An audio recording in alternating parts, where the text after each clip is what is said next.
한 권의 책으로 건강의 기적을 만나는 설의 책방.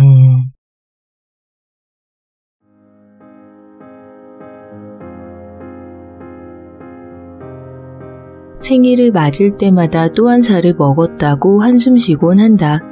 또 한 살 먹는구나. 나이만 먹고 체력은 점점 떨어지고 늙어가는구나. 아, 슬프다. 늙지 않는 약 같은 건 없나? 이렇게 생각하며 세월을 한탄하는 사람이 많을 것이다. 그런데 실은 이는 모두 쓸데없는 생각이다. 왜냐하면 우리는 선천적으로 젊어지도록 되어 있기 때문이다. 정확히 말하자면 우리는 태어나서 죽을 때까지 젊어지는 능력을 갖고 살고 있다. 몸은 반드시 늙어가는 것이며 그것은 피할 수 없다. 노력하려 해도 예전처럼 힘이 나지 않는다. 지하철역 계단을 조금만 걸어 올라가도 숨이 찬다. 30대 때에 비해 피부에 탄력이 없어졌다. 이런 몸의 쇠약함을 느꼈을 때 당신은 어떻게 하는가? 체력이 떨어져서 지치면 가능한 한 몸을 쉬게 한다. 만약 이렇게 대답했다면 주의해야 한다. 왜냐하면 그것은 노화에 대한 대책이 아니며 몸을 쉬게만 하면 몸의 쇠약을 멈출 수 없기 때문이다. 몸을 쉬게 하면 체력이 회복되는 것 아닌가? 이 질문에 대답하려면 몸의 에너지에 대해 알아야 한다. 몸의 에너지는 생명력이라고 바꾸어 말할 수 있으며 생명에 불가결한 것이다. 우리 몸은 무엇이든 에너지를 필요로 한다. 그 에너지가 감소되면 쉽게 지치거나 숨이 차며 몸의 기능이 저하된다. 그리고 몸이 쇠약해진다는 것은 몸의 에너지를 만드는 능력이 저하되는 것이라고 말할 수 있다. 몸을 쉬게 하면 에너지가 별로 필요하지 않게 되므로 에너지를 만드는 능력은 오히려 더욱 떨어지며 결과적으로 몸이 쇠약해진다. 몸의 쇠약이 에너지를 만드는 능력의 저하라는 것을 나타내는 좋은 예가 있다. 바로 중년 비만이다. 중년이 되면 살이 찌기 쉽고 살이 잘 안 빠지는 이유는 에너지를 만드는 능력이 약해져서 식사로 들어온 에너지 원료가 모두 사용되지 않고 남기 때문이다. 살찌기 쉬워지는 것은 대사가 나빠지기 때문이라고 흔히 말하는데 대사가 나빠진다는 것은 원료를 에너지로 만들어 바꾸는 능력이 낮아지는 것이다. 그런데 이것을 반대로 생각해보면 에너지를 만드는 능력을 올릴 수 있으면 체력이 올라가고 젊어지며 살도 잘 안 찌는 몸이 된다는 의미이다. 게다가 에너지를 만드는 능력이 높아지면 대사가 좋아지므로 피부가 아름다워지는 등 여성들이 매우 기뻐할 미용 효과도 기대할 수 있다. 이와 같이 생각하면 에너지를 만드는 능력의 향상은 일석삼조, 아니 일석사조 정도로 훌륭한 건강법이라고 말할 수 있다. 실제로 에너지를 만드는 능력이 몸을 젊게 만드는 기능의 근원이다. 그리고 이 에너지를 만드는 것이 도대체 무엇인가 하면 바로 미토콘드리아다. 미토콘드리아에 대해 잘 알지 못하는 게 이상한 일은 아니다. 왜냐하면 미토콘드리아와 건강에 대해 자세히 알려진 것은 최근이기 때문이다. 그 중에서 가장 큰 발견은 미토콘드리아에 몸을 젊게 하는 기능이 있다는 것이다. 키워드는 활성산소와 미토콘드리아 두 가지다. 활성산소가 몸에 여러 가지 해를 일으키는 것은 잘 알려져 있다. 미토콘드리아는 살기 위해 필요한 에너지를 만들고 있으나 그 질이 나쁘면 활성산소를 만들어내고 좋으면 활성산소의 해를 줄이고 억제해준다. 미토콘드리아가 에너지를 만드는 공장이라고 한다면 활성산소는 에너지를 만들 때 나오는 유해한 폐수나 매연 같은 것이다. 따라서 미토콘드리아로 에너지를 만드는 이상 활성산소가 나오는 것은 피할 수 없다. 그런데 연구가 진행되면서 같은 미토콘드리아 중에서도 효율적으로 에너지를 만들면서 게다가 활성산소를 별로 내지 않는 질 좋은 미토콘드리아와 에너지 효율이 나쁜 데다 활성산소를 많이 만드는 질 나쁜 미토콘드리아가 있다는 것을 알게 되었다. 또한 그 질의 나쁨은 우리 생활 습관에 의해 나쁘게 변화되며 그것이 노화 속도를 빠르게도 늦게도 할 수 있다는 것이다. 몸의 노화는 조금씩 진행되고 있다. 그렇지만 미토콘드리아의 양을 증가시키기만 하면 몸의 기능은 향상되어 건강하게 살 수 있다. 대사가 활발해지면 미용에 대한 효과도 적지 않다. 몸의 내면을 젊게 하면 자연히 외모도 젊어진다. 좋은 미토콘드리아를 늘리는 방법은 매우 단순하면서도 최신 과학이 보장하는 방법이다. 구체적으로 어떻게 에너지 만드는 능력을 올릴 수 있는지 한마디로 말한다면 몸이 에너지를 필요로 하고 있는 것을 알게 하는 것이다. 참치 트레이닝을 한다. 등을 똑바로 편다. 추위를 느낀다. 공복 상태로 만든다. 크게 나누면 이 4가지 방법이다. 이제부터는 노화와 싸운다는 생각을 버려야 한다. 태어날 때부터 몸에 갖춰진 젊음을 가지고 활용하는 그것이 가장 뛰어난 건강법이며 가장 몸에 좋은 방법이다. 이 책을 손에 든 당신이 조금이라도 젊어지는 기술을 실천해 보기를 진심으로 바란다. 실천하는 그날부터 몸은 젊어진다. 장담할 수 있다. 당신이 조금씩이라도 젊어지기를 진심으로 기대한다. 몸이 젊어지는 기술 1. 우선 참치 트레이닝을 시작한다.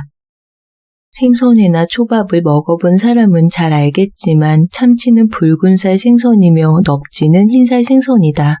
새삼스럽지만 왜 생선살 색깔이 이렇게 다른지 의문을 느낀 사람도 있을 것이다. 실은 여기에 미토콘드리아를 늘리기 위한 힌트가 숨겨져 있다. 미토콘드리아는 온몸의 세포에 존재하지만 그 중에서도 특히 많은 곳이 있다. 한마디로 말하자면 에너지를 많이 사용하는 곳이다. 우리가 가장 에너지를 많이 사용하는 곳은 몸을 움직이는 곳과 생각하는 곳 2군데이다. 때문에 미토콘드리아가 많은 곳은 근육과 신경임을 알 수 있다. 그 중에서도 특히 우리의 건강을 좌우하는 것은 근육에 있는 미토콘드리아이다. 근육에는 다음 3가지 종류가 있다.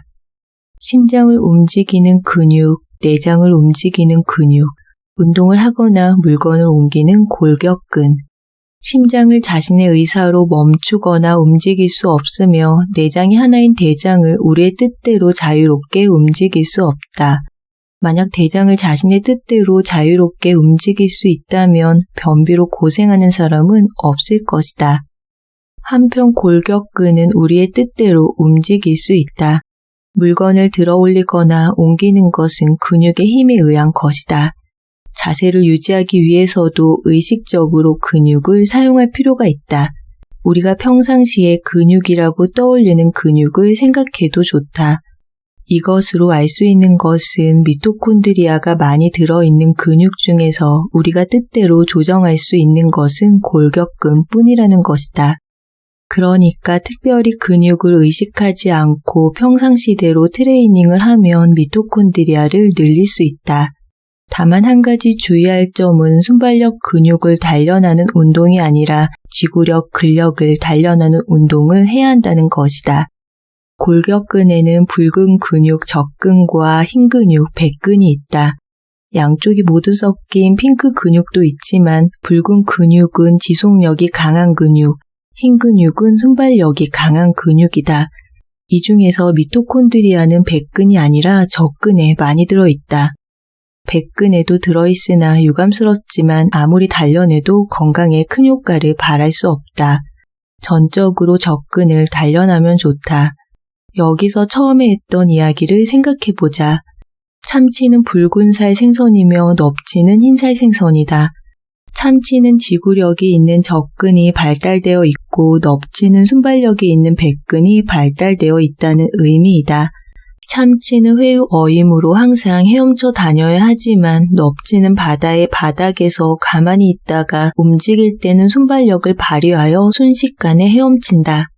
트레이닝도 순발력 근육을 단련하는 넙치 트레이닝이 아니라 지구력 근육을 단련하는 참치 트레이닝이 효과적이다.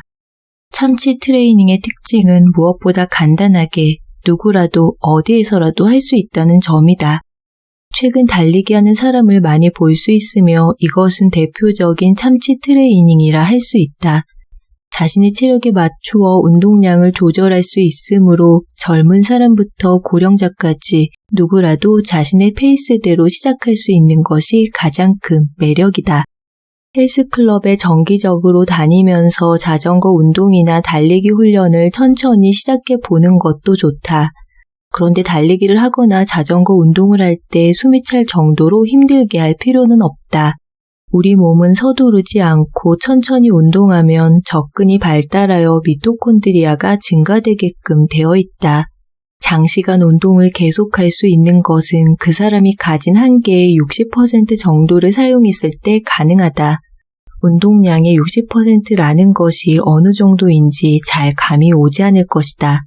달리기나 자전거 운동 등에서 알맞은 운동량을 측정하는 기준이 하나 있다.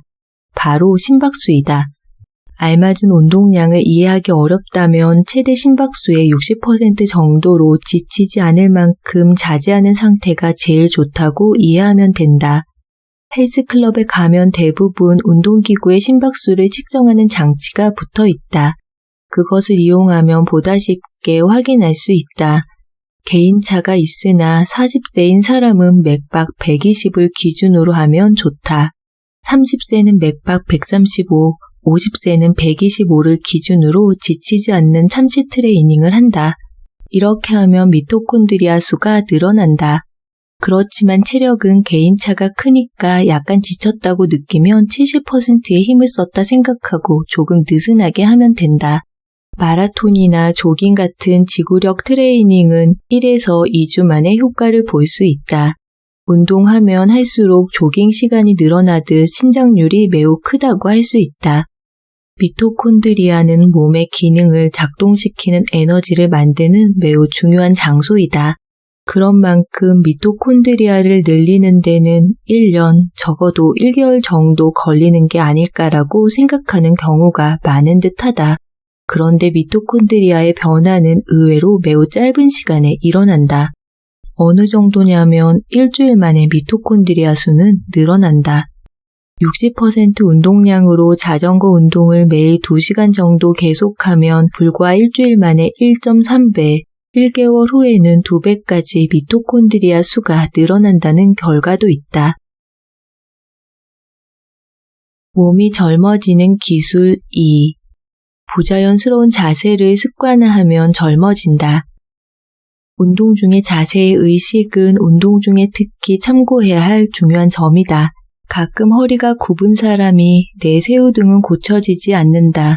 키가 커서 새우등이 되었다. 라고 말하는 것을 듣고 나는데 잘못된 생각이다. 확실히 자세를 바로 펴기는 쉬운 일이 아니지만 자세를 유지하는 등 근육을 의식하여 제대로 움직이면 등은 놀라울 정도로 바뀐다. 똑바른 자세를 습관화하면 반드시 효과가 나타난다. 오히려 더 중요한 것은 운동할 때 자세보다 평소 생활 속의 자세이다. 물론 운동 중에 자세를 의식하면 등 근육이 발달되어 미토콘드리아를 늘릴 수 있다. 그러나 그 이상으로 평소 생활에서 아름다운 자세를 습관화하는 것이 지속적으로 미토콘드리아를 늘리기 위한 가장 효과적인 방법이다. 구체적인 방법을 말한다면 허리를 똑바로 펴도록 의식하는 것, 다만 그뿐이다. 앉아 있을 때도 서 있을 때도 허리를 똑바로 펴도록 의식한다. 예를 들어 앉아 있을 때는 의자의 등받이와 등이 평행이 되도록 편다. 또 서 있을 때 새우등이 되거나 한쪽 발로 서지 않도록 주의하면 등을 똑바로 펼 수 있다. 걸을 때도 머리가 아래를 향하지 않고 앞을 보도록 하면 평소 생활 속에서 등을 바로 펴는 습관이 몸에 배게 된다. 매일 생활 속에서 등을 똑바로 펴보자. 그것만으로도 충분하다. 우선 책상 앞에 앉을 때만이라도 노력해본다. 또는 통근 시간에만 노력해보는 등 의식적으로 애쓰다 보면 점차 습관처럼 익숙해질 것이다. 이 모든 노력은 결국 외모로나 내면으로도 큰 효과를 가져올 것이다. 몸이 젊어지는 기술 3. 사우나 후에 욕조에 들어간다. 당신은 더운 여름과 추운 겨울 중 어느 쪽을 좋아하는가? 어느 쪽이나 매력적인 계절이므로 의견이 나뉠 것으로 생각한다. 그러면 질문을 조금 바꾸어 보자. 더울 때와 추울 때 중에서 몸은 어떤 것을 좋아할까? 아마 더울 때라고 대답하는 사람이 더 많을 수도 있다. 더울 때는 열사병에 걸릴 위험이 있으나 우리 몸은 추워지면 추워질수록 신체 기능이 활발해지지 않는다. 영화나 드라마를 보면 눈보라 때문에 산에서 조난당한 사람이 자면 죽는다라고 동료에게 큰 소리로 호소하는 장면이 나오는데 이것도 추위 때문에 몸 기능이 정지되는 것을 상징적으로 비유한 것이다. 그러나 추위를 좋아하는 것은 미토콘드리아이다. 지금까지 지구력 근육을 단련하기 위한 효과적인 트레이닝을 설명했으나 미토콘드리아를 늘리기 위해 추위를 이용하는 방법도 좋다. 추운 곳에서 추위를 느끼는 방법이다. 실험용 쥐를 추운 곳에 두자 몸에서 미토콘드리아를 늘리라는 명령이 내려지는 것을 발견했다. 우리 인간의 경우도 마찬가지다. 추위를 느끼면 몸은 에너지가 필요하다라고 느낀다. 에너지를 만들지 않으면 생명활동을 할 수 없으므로 미토콘드리아를 늘리려고 한다. 그렇다면 사람은 어느 정도로 추운 곳에 있으면 미토콘드리아가 늘어날까? 실험용 쥐에게는 털이 있고 사람에게는 털이 없어 단순 비교는 어렵지만 실험용 쥐의 예를 사람에게 적용시키면 섭씨 15도 물속에서 10분간 있으면 미토콘드리아가 증가된다. 12도 물속에서 10분 동안이나? 힘들겠다고 생각할 수도 있겠으나 이것은 어디까지나 물속에서의 결과이다. 덧붙이자면 우리는 실제로 옛날부터 몸을 추운 곳에 두는 습관을 계속 이어왔다. 대표적인 예가 극한 훈련이다. 검도나 유도 등 무예 스포츠에서는 극한 훈련을 자주 하며 오랫동안 해왔던 하나의 지혜였다. 실천해본 사람은 잘 알겠지만 극한 훈련을 일주일 정도 계속하면 몸이 더워진다. 또 찬물 수영을 매년 계속하는 사람도 있는데 그 수온은 초급자라도 수영이 가능한 12도이며 운동 후에는 몸이 더워진다. 이것은 미토콘드리아가 활발해지고 있기 때문이다. 추운 상태가 계속되면 몸이 제대로 기능을 하지 못해 죽을 수도 있기 때문에 열심히 미토콘드리아를 늘려 에너지를 대량 생산하는 태세로 바뀌게 된다.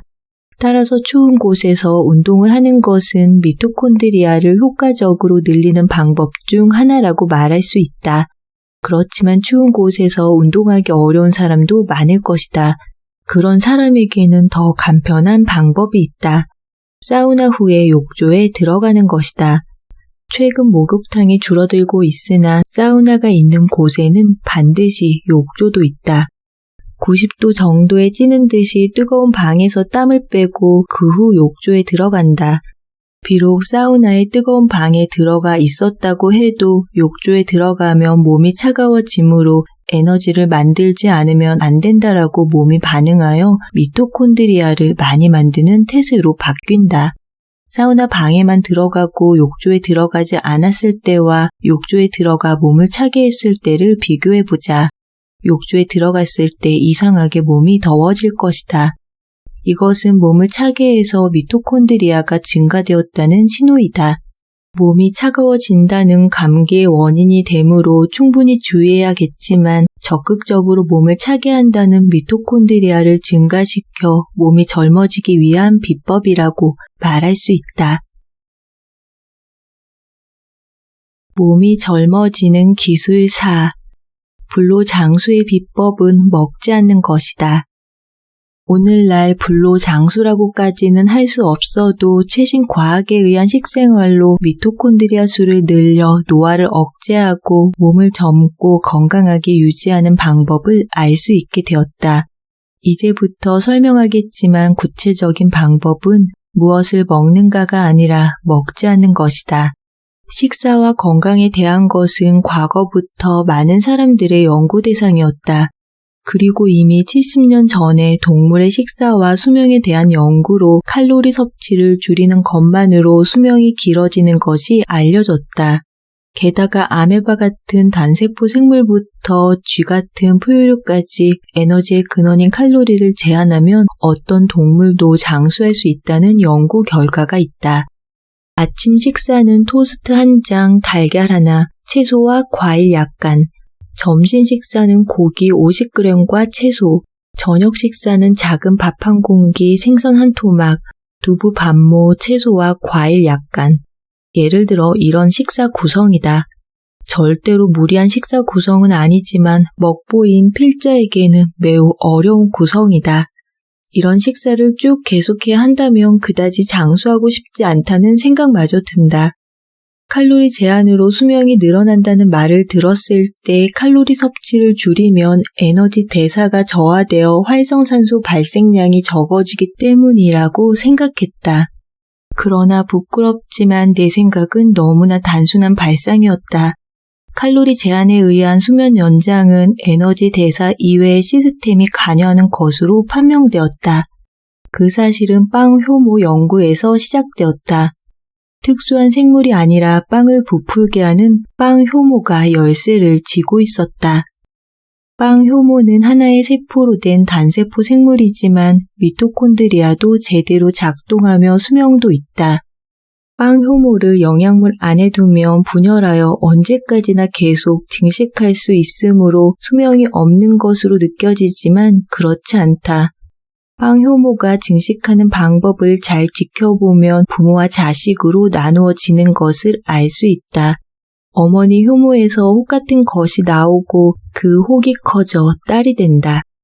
부모에서 혹이 20번 정도 나오며 그 후에는 혹이 나오지 않고 죽어 사라진다. 즉 20번 자식을 낳으면 연로하여 자식을 낳지 못하게 되는 것이다. 빵 효모도 사람처럼 부모는 스스로의 생명을 자식에게 위탁하고 죽는다. 그런데 빵 효모의 영양, 정확히 말하면 칼로리를 15%만 줄여 먹이를 적게 하면 장수하는 것이 발견되었다. 이것은 칼로리를 줄이면 수명이 연장된다는 다른 동물과 공통된 현상이었다. 그리고 칼로리를 제한한 경우와 그렇지 않은 경우에 무엇이 다른지 조사하였다. 그러자 칼로리를 제한한 빵 효모에서 침묵정보 제어 인자 2라고 이름 붙여진 단백질이 증가하는 것을 알 수 있었다. 침묵정보 제어 인자는 이 단백질이 무엇을 하고 있는 단백질인지 몰랐기 때문에 붙여진 꽤 매력적인 이름이다. 그러나 이 단백질이 증가하면 장수하는 것을 알게 되어 현재는 장수 유전자라 부르고 있다. 또한 장수하는 빵 효모에서 장수 유전자가 작동하는 것을 알게 되어 이번에는 유전자를 조작하여 장수 유전자가 일하게 하면 어떻게 되는지 실험을 해보았다. 장수 유전자를 작동시킨 빵 효모에서는 미토콘드리아가 증가되어 칼로리를 제한하지 않아도 수명이 연장되었다.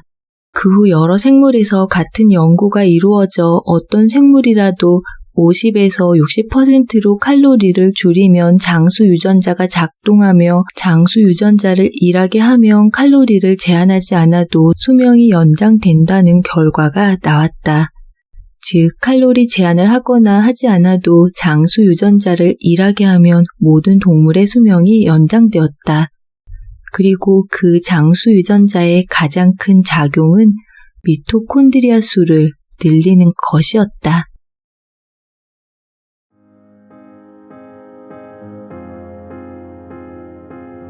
오늘 설의 책방에서 여러분과 함께한 책은 오타 시게오 지음, 김영설, 이홍규 옮김, 청림 라이프 출판 120세까지 젊게 사는 미토콘드리아 건강혁명이라는 부제가 붙여진 몸이 젊어지는 기술입니다.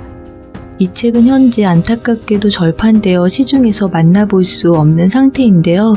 도쿄대학교 의학부를 졸업한 후 도쿄대학 대학원에서 약사 연구과 박사 과정을 수료한 저자가 책에서 전하는 메시지는 간명합니다. 우리는 선천적으로 늙지 않는다는 것입니다. 그 핵심 키를 쥐고 있는 것이 미토콘드리아이고 달리기로 대표되는 참치 트레이닝과 등을 똑바로 펴는 습관, 추위와 공복 상태를 느끼면 우리 몸 안의 미토콘드리아 수가 늘어나 노화가 더디 진행되고 더불어 장수할 수 있게 된다는 것이죠. 몸이 젊어지는 기술이라고 해서 어렵고 복잡한 방법이 아닙니다. 우리가 생활 속에서 조금만 신경을 써서 실천하면 효과를 얻을 수 있는 것들이죠. 한 권의 책을 통해 건강과 장수의 열쇠를 발견한 이 시간.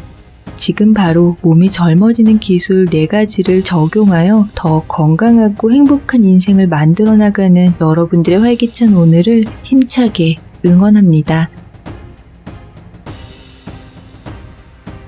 세상은 뷰티풀, 인생은 원더풀. 당신이 최고입니다. 여러분의 구독과 좋아요는 영상 제작에 큰 힘이 됩니다.